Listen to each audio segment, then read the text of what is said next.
Eh, untuk di sini kurikulumnya juga pakai kurikulum Merdeka atau Kurikulum Merdeka saat emang kita se-Indonesia, mungkin untuk Malang ya, Malang sendiri itu sepakat kalau untuk SMP masih kelas 7 yang kita jalankan, 8-9 masih menggunakan K13 gitu. pada jenengan ya, kurikulum Merdeka ini perlu diterapkan apa enggak di tahun ini?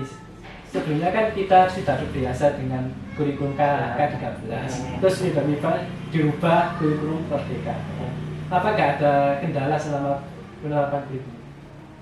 Kalau pertanyaan ada kendala, pasti ada kendala.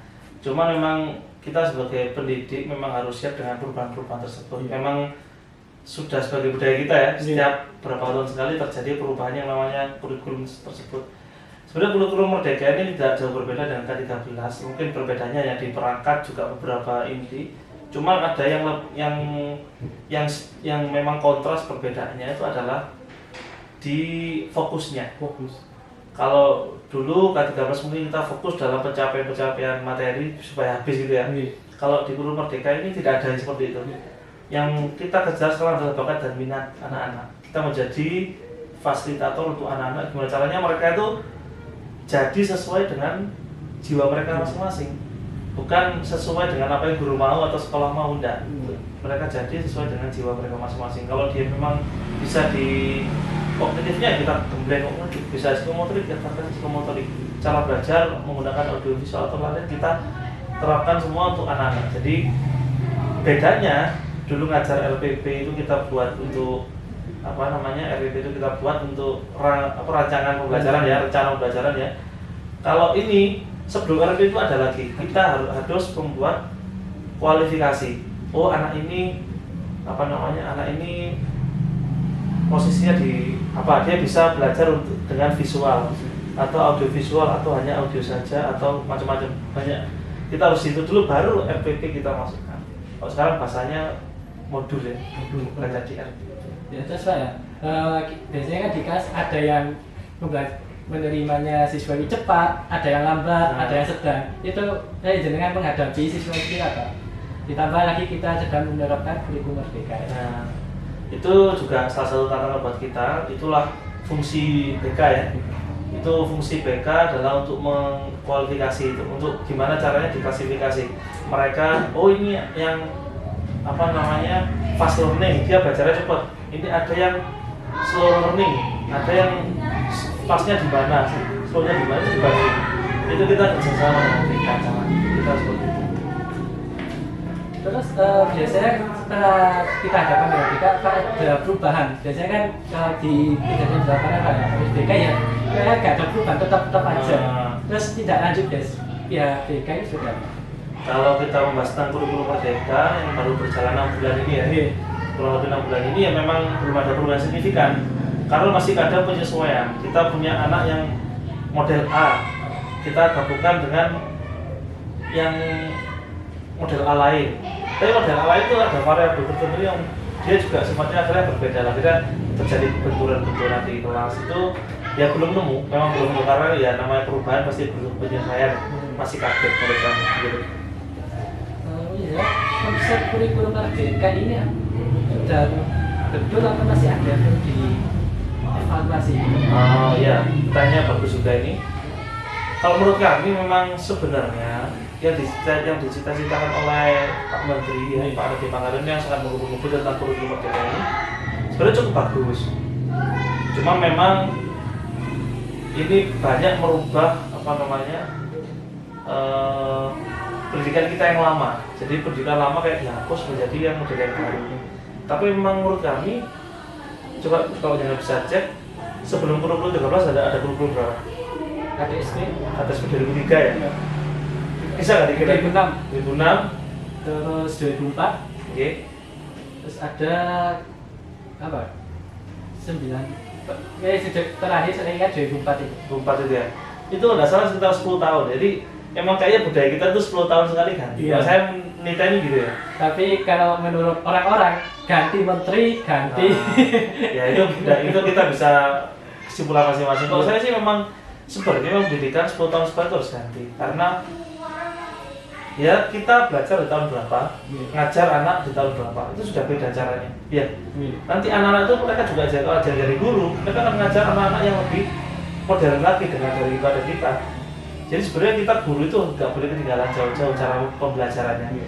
Misalkan kita belajar dengan cara KTSP mungkin kita mungkin zaman-zaman KTSP. Kita sekarang harus mengajar mereka dengan cara yang modern sekarang, yang kurikulum merdeka ini. Kaget kita ya orang lama. Tapi itulah zaman. Setiap orang ada zamannya, setiap zaman ada orangnya, katanya gitu kan. Ya kalau tadi pertanyaan tadi, apa ada yang pertanyaan gimana? Ada yang salah? Apa ada yang Iya, apa perlu dievaluasi? Ya menurut saya sih kalau konsep besar sudah bagus sih. Cuma untuk pelaksanaan di bawah ini mungkin ada yang kurang. Masih banyak. Masih banyak yang kurang. Karena seperti program yang namanya itu sekarang jangan pernah dengar yang guru penggerak itu ya. Itu salah satu yang ada kaitannya dengan kurikulum merdeka itu ya. Iya. Program Pak Nadiem juga. Dan guru penggerak itu gimana? Itu masih banyak kekurangan juga. Pasti jangan merasakan di sekolah itu guru penggerak seperti apa. Malah merepotkan guru penggerak menurut kami. Di sekolah harusnya membutuhkan tenaga mereka, tapi mereka di tenaga yang dihabiskan untuk program guru penggerak. Harusnya dia gerak di sekolah, jadi lebih fokus gerak di guru penggerak tadi. Ya memang bisa beliau masih bisa bekerja, cuman maksimal jadi kurang maksimal. Menurut kami seperti itu. Seperti itu adalah hal yang perlu dievaluasi. Jadi guru-guru makin banyak tugas, tapi hasilnya bingung apa yang kita cari gitu kan. Jadi Berarti kan guru-guru kan sibuk administrasi. mengajar itu mudah bisa mengikuti kondisi kelas. Yang susah itu kan kita harus menyiapkan administrasi. Nah itu yang susah. Ya sekarang itu Ya, ribet di situ ya. modul dulunya Belajar lagi. bingung RPP, Iya. aja masih bingung, Betul. ganti lagi waktu. Jenengan kuliah kan S1 pakai RPP kan belajarnya. Iya, RPP. Full KIKD dan lain-lain. silabus. Sekarang berguna mana? Nggak tahu begini. Nggak tahu ya. Nah, jadi ya begitulah. Ya kita ngikuti apa kata pemerintah saja, kita lakukan semaksimal mungkin. Tapi memang dari pemerintah tidak ada tekanannya khusus memang.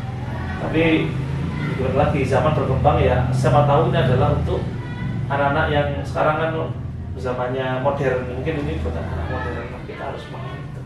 Terus untuk tanggapan dari orang tua sendiri Pak ya tentang kurikulum merdeka seperti apa? Ini menurut subjektif saya ya. Kalau di sekolah kami orang tua tidak terlalu mengerti tentang itu.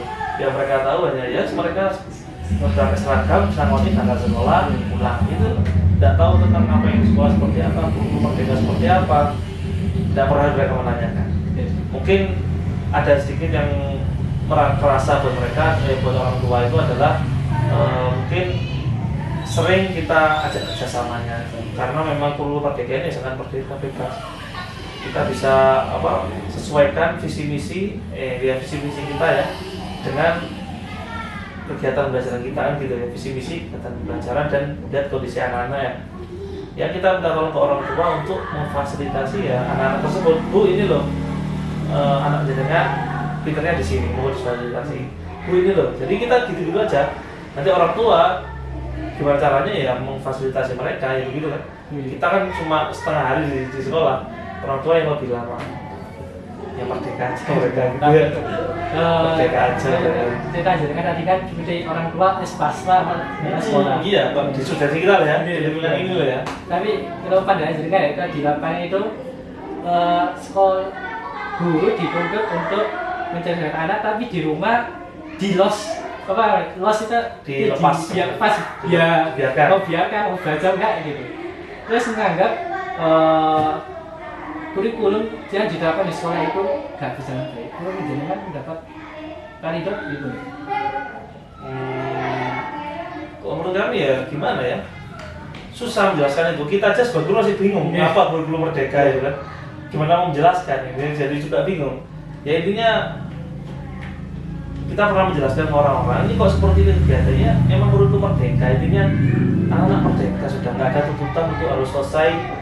Misalkan dalam satu semester kita harus habis 5 bab atau 4 bab, tidak harus habis itu. Yang penting 3 bab 5 bab ini ada proyeknya yang kelihatan gitu kan. Untuk 1 tahun mereka dapat apa? Itu sih kalau untuk kami yang menjelaskannya ya itu. Anak-anak kan nggak dituntut apa-apa, bahkan UN sudah nggak ada gitu ya. Sudah intinya anak-anak mau masuk belajar, dengan di rumah bantu gitu aja. Jadi kita nggak bisa jelaskan apa tentang kurikulum merdeka ini, masih belum bisa kita. Dan mohon maaf, memang belum ada yang tanya seperti itu sebenarnya. Gimana nggak pernah tanya? Masih belum ada. Semoga nggak ada ya. Jalan aja. Anak, anak-anak apa gak keberatan dikasih setiap belajar kali project itu. Oh, kan masih ada project lah ya. Apa gak keberatan? Itu mungkin pemahaman perlu diluruskan. Sebenarnya project ini tidak terjadi setiap pelajaran. Project ini terjadi adalah integrasi antara semua mapel yang dilaksanakan di akhir semester. Nah begitu berarti. Berarti bukan setiap mapel punya project masing-masing per babnya, tidak. Jadi project yang disarankan pemerintah ini adalah mapel-mapel berintegrasi untuk membuat project yang dari project itu bisa menyangkut beberapa mata pelajaran. Nah dari situ tapi dilaksanakannya 1 semester sekali di akhir semester itu. Projectnya apa nih gitu kita buat. Itu ada di panduannya di PMM, ya tahu PMM ya, di platform di Merdeka Mengajar ya. Dari situ kita mau punya referensi di situ juga. Kadang waktu itu sudah disediakan itu kan beneran orang-orang masih bingung kan? Masih. Ini Merdeka masih lagi. Dia sudah pernah ngisi. Udah pernah ngisi, belum mungkin. Sudah pernah ngisi. Tapi ya juga bingung modelnya Merdeka itu apa. Berarti sudah punya akun itu sudah punya ada. Aku belum. Jadi aku cuma mengikuti teman-teman. Oh, dari teman-teman. Ya, mengikuti aja. Saya sampai modul 45 selesai, nggak saya teruskan. Iya, kan di demo itu kan sudah ada modul-modulnya. Iya, lengkap itu sebenarnya. Penerapannya ini. PR buat kita ya. Tapi setidaknya kan di kurikulum merdeka ini memberikan kebebasan ke orang guru mau seperti apa gitu. Tapi kendalanya di lapangan itu kebanyakan orang tua ya, kurang mensupport itu loh. Ya karena mereka belum paham menurut saya sih. Belum tahu arah ini pemerintah mau pendidikan mau dibawa kemana ini ya.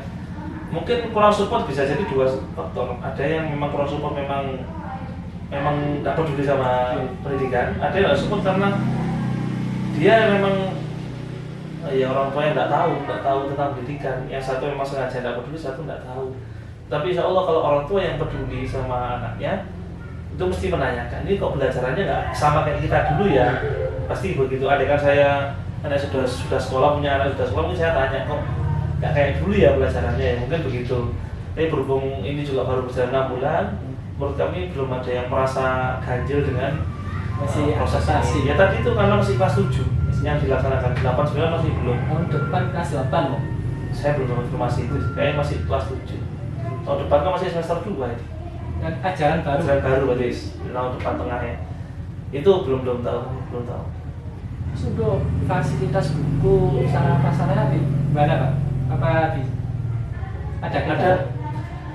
Oh, kalau kendala tidak ada, cuman beberapa mata pelajaran itu memang buku-bukunya yang kelas 7 terutama itu belum siap menyediakan buku yang siap cetak yang kurikulum merdeka yang sudah ada buku ini.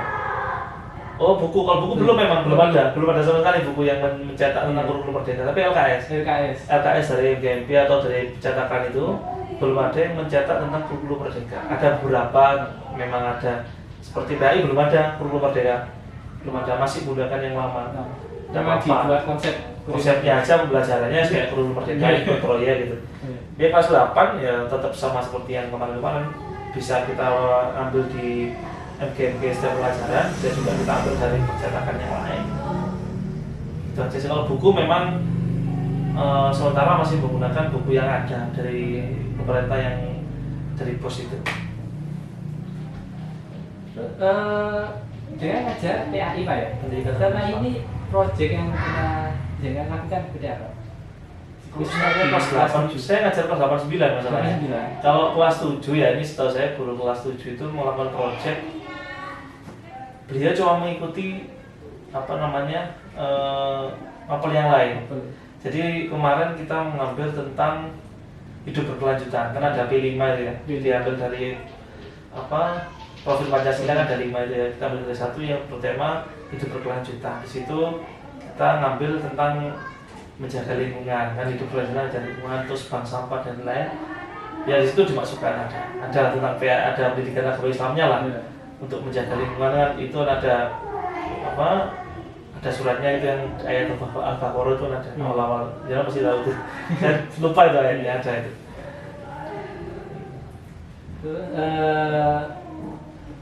Di kelas 8 sama kelas 7 itu modelnya pembelajaran sama atau beda mengambil anak-anak SMP? Ini sedikit ada perbedaan. Kalau yang kita alami karena kena pandemi ini juga salah satu pandemi sangat berpengaruh. Menurut saya kurikulum ini tidak terlalu berpengaruh. Yang sangat berpengaruh adalah pandemi karena mereka sempat lost learning, hilang pembelajaran di mereka, tidak tahu yang namanya guru itu gimana, menghormati guru seperti apa. Akhirnya tahu tugas nilai ya, mereka ada UN gitu kan, ada tekanan lain. Akhirnya sekarang yang terjadi anak-anak yang kelas 7 dan 8, terutama yang kelas 7 ini dia masih jiwanya masih ke anak-anak SD, belum SMP, masih SD. Yang kelas 8 memang sedikit ada perubahan, udah agak SMP lah. Yang kelas 7 ini benar-benar kita merasakan masih seperti anak SD. Jadi karena lost learning dulu waktu SD. Jadi mentalnya masih anak SD. Mentalnya masih upayanya Pak. Itu upayanya kita gimana caranya kita sentuh hatinya, tapi nggak cara kekerasan. Kita sentuh dengan cara yang halus. Ya kalau perlu agak yang suara agak tinggi perlu sedikit satu dua kali. Karena orang anak selalu halus tuh nunjuk kayak gitu. Iya karena ya orang tua sekarang begitu juga. Mohon maaf, ini keluar dari tema sedikit. Memang yang kita tahu sekarang kebanyakan anak yang memang problem di sekolah itu malah di rumah tuh orang tuanya sangat peduli. Sangat pedulinya dalam apa? Melindungi anak itu. Anak butuh apa dikasih, anak ingin apa dikasih. Dia akhirnya seperti itu. Ya dia merasa punya segalanya kan akhirnya selalu terturuti di sekolah, egonya dia nggak terpenuhi, akhirnya jadi anak yang berontak kan. Aku di rumah nggak pernah diinginkan, kok di sekolah harus nurut sama guru lah gitu kan beda. Akhirnya dia memberontak di sekolah. Ya kembali ke tadi memang ya jiwa-jiwa kena pandemi ini jadi berubah semuanya, memang agak aneh. Ditambah habis pandemi kita dikasih kurikulum merdeka. Iya. Kalau adaptasi mungkin 1-2 tahun mungkin baru bisa. Tapi sebenarnya kayak 2-4 tahun ada perubahan lagi. Ya kita lihat aja nanti. Kadang beliau agak bingung. Ini kok kurikulum baru bisa dipahami berubah lagi. Ya, kasih kabar sebenarnya sudah banyak dipahami maksudnya. Ada kurikulum merdeka, bingung lagi misalnya. Tapi memang saya juga ngobrol sama orang tua saya kan juga guru, udah 20 tahun lebih ngajar. Saya tanya, saya sambat masalah ini di jawab, Saman masih ngajar berapa tahun sambat? Ibu sudah 5 tahun lebih ngajar ya dilakoni di salah, dilakoni ya. Tapi memang ujung-ujungnya ya mengajar begitu aja. Kita belum, menurut kami belum ada perubahan signifikan. Karena kita ya pendidikannya kayak gitu terus, belum ada pendidikan yang benar-benar merubah. Tapi kalau ini kan, kalau jangan tahu, Pak Nadewan mengambil konsep pikirannya Ki Hajar Dewantara, mengembalikan ke Indonesia yang awal dulu, sebelum ada ya guru-guru seperti ini. Dulu kan model cara pembelajaran Ki Hajar Dewantara sesuai kondisi, sesuai anak-anak seperti apa, sesuaikan, jangan memaksakan kehendaknya guru. Kalau Ki Hajar Dewantara seperti itu. Ya semoga saja berhasil gitu kan. Kita doakan pemerintah, kita berjuang bersama untuk mendidikan anak-anak ya. Kalau sesama pendidik mungkin bisa memahami. Tapi kalau seperti orang usaha atau pegawai di bank nggak paham misalnya. Ya sama ya, kita juga sama, bahas bank kita nggak paham gitu. Jadi kok ini kita sama. Kita bisa komentarnya ke bank, kok antri lama, kok ini potongan seperti ini, kita nggak bisa tahu. Kata orang tua juga pasti bilangnya, ya sama nggak ngerti. Sepertinya gini. Lah kita juga sama aja dengan gitu ya. Seperti ini Pak Bu, ini pendidikan seperti ini, dari atasan seperti ini. Memang kalau swasta memang tantangannya lebih besar. Karena kan kalau swasta itu Pak mau buat aturan apapun kan bisa ada bebas gitu ya. Bebas. Jadi kan negeri kan kita tertekan sama aturan dari dinas, mau nggak mau harus gini gitu. Tapi infonya cepat. Di negeri memang dia bergeraknya lebih cepat negeri daripada swasta dan lebih digital menurut saya kalau negeri. Ya tapi tidak apa-apa. Ya, untuk itu Pak ya, pasti kan di kelas hanya siswa IPD sikapnya seperti guru dari kata kotor itu pendidikan seperti apa ajarkan di sekolah. Ya, ini kita sekarang sudah berjalan beberapa bulan, ini adalah pembiasaan. Biasa. Nah, kita coba dengan cara pembiasaan macam-macam. Seperti dari pembiasaan baju aja, laki-laki wajib berkopiah, perempuan harus pakai ikat, orang tertutup gitu kan. Terus kemudian pembiasaan akhlak kepada guru ya. Jadi kita pagi doa bersama, apel, wajib itu apel, meskipun upacara ada apel lagi. Kemudian salaman, keliling salaman. Terus kalau untuk jawaban kasar kita ya kasih hukuman memang. Apalagi saya guru BAI di sini sebagai divisi Wakahumas juga saya dapat keagamaan juga di sini. Keagamaan juga dapat. Itu ya saya kasih hukuman. Saya pernah sekali kasih hukuman. Saya tidak terlalu suka hukuman fisik. Tapi fisiknya berbeda. Saya tulis astagfirullah 100 kali itu kan apa sudah ya. Iya, kamu ya. Pernah saya suruh baca astagfirullah 100 kali, baca kok kayak si pacet aja, nulis akhirnya mereka itu cara saya seperti itu sih. Kalau yang untuk anak-anak yang berkata kasar loh, yang kotor seperti itu, karena lingkungan mereka sekarang seperti ini. Untuk kelas atas biasanya hukumannya tidak apa? Apa yang paling main berat kita poin sih. Poin. Poin kita sebenarnya main poin. Ukuran itu hanya tambahan sebenarnya. Hukuman yang dari saya itu cuma pribadi saya. Ya biar mendidik mereka lah. Tapi kalau yang hukuman resmi dari sekolah sebenarnya hanya poin. Nanti poin kalau sudah mencapai batas tertentu ada SP 1, 2, 3. Kalau 2 itu sudah bisa dapat skor, 3 itu bisa keluar.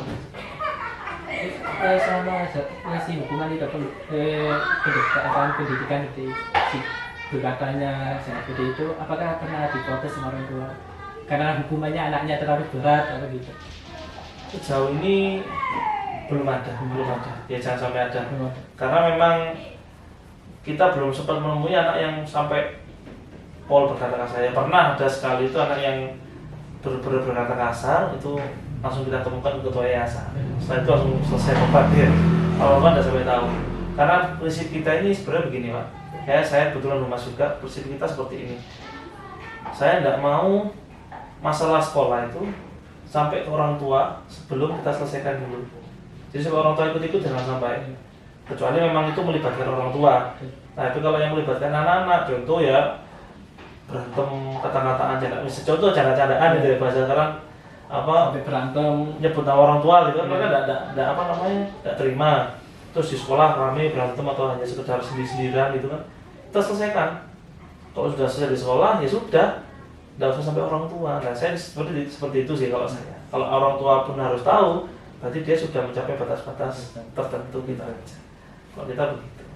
Jadi dia anaknya gak melapor lebih-lebihkan. Adik kan lapor kalau masalah sudah selesai kan baik ya. Iya. Mereka lapor, tapi masalahnya terus gimana? Sudah selesai ya sudah gitu kan. Kalau saya emang ya di rumah saya pikir seperti itu. Tidak ingin ada apa-apa, bahkan ada kan di antara guru ada sesuatu yang tidak cocok, didudukkan, ngomong jujur apa adanya, tidak terimanya apa, nggak enaknya kenapa, belak-belakan aja. Harus hidup tuh harus siap mendengarkan memang ya, harus siap menerima juga. Terus ya terakhir Pak ya, harapan kedepannya sudah kurikulum merdeka khususnya di sekolah SMP IT dan Al-Quran. Harapan kami ya mungkin perlu dievaluasi sesuatu yang bersifat teknis ya, karena teknisnya menurut kami masih ada yang kurang. Tapi kalau melihat cita-citanya Bapak Menteri Pak Nadiem Makarim itu memang sudah cukup bagus, menurut kami bagus. Karena memang fitrahnya seorang anak itu ya seperti itu. Kita harus mendidik mereka sesuai dengan fitrahnya masing-masing. Kita tidak bisa memaksa mereka jadi yang apa kita mau, tapi kita hanya menjadi pendamping agar mereka nanti menjadi sesuatu yang ya mereka, itulah mereka gitu kan. Itu seperti itu. Terima kasih Pak Ridho atas waktunya. Oke, sekian perbincangan kita bersama Pak Ridho. Semoga apa yang kita bicarakan hari ini bisa bermanfaat buat saudara-saudara semua. Sekian dari saya. Terima kasih Pak Ridho atas sama-sama. Maaf enggak waktu. Ya, enggak apa-apa, santai aja. Sekian dari saya. Wassalamualaikum warahmatullahi wabarakatuh.